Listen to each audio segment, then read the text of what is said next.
Our public affairs analyst Abiodun Showunmi joins me on the news for more updates. Good to have you join us.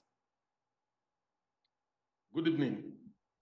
So those who speak in favor of this particular, on the creation of more states, say that the reason they do that is because for them it will ensure the parity when it comes to the issue of parity when it comes to number of states in geopolitical zones. I want to get your reaction to that if you share the same opinion. Well, unfortunately, I don't tend to see it that way. The simple reason is we witnessed more development when we had the confederal arrangement, which is we had the three regions, Western region, Eastern region, and Northern region, than what we are witnessing recently. Many of these states without federal allocation are not viable, the ones we have currently. If we are creating more states now, to end up having over 60 states, we'll be having more states than United States of America. America only has 50 states. And therefore, what will be the rational basis for that? Land-wise, we are not bigger than California. Population-wise, we are not top to America. What will be the basis? And if you talk about the second biggest country in the world, Canada, in terms of land size, Canada only has 13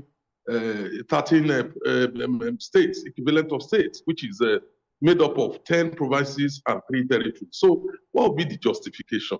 We are looking at a situation where some may have a legitimate claim. For instance, when you look at the agitations from the Jebus, it has been on for a long time, over the fact that that province, the whole province has not been splitted into two. If you look at the issue of Oyo State is so large to the extent that 5 of the existing southern states are not up to the size of Oyo State.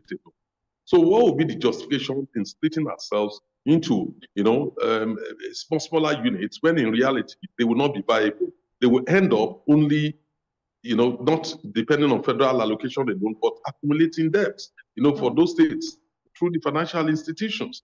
What we need is to generate the resources which the federal government is making. I will get to what we need at the moment, but because you stated that justification for that, I know that even at this moment we're dealing with border conflicts arising from how some of these states were created. There is also the issue of joint property. For example, the Lautech case that was on for a very long time between Oyo and Osun and just recently resolved. Don't we stand a chance to have more of this kind of conflict when we create more states? We are likely going to have that, but those are not the major issue. The issue is actually the viability. The fact that the efforts and progress made so far, in terms of generating more resources, will now be depleted into paying overhead costs, paying salaries, and that's what it is. It may not necessarily stimulate development in the new states. We know currently that there are many states in Nigeria that cannot survive without federal allocation. And where do they get the necessary IGR, to invest in development issues? So we will end up only with jobs for the boys, just create new houses of assembly with all the necessary costs attached to it. Same thing with the judiciary, same thing with the executive. I don't think this is the time, for a creation of more states to the point of even doubling the existing states. If we need to create states, I don't think there can be any justification for more than 2 or 3 in addition to what we have currently.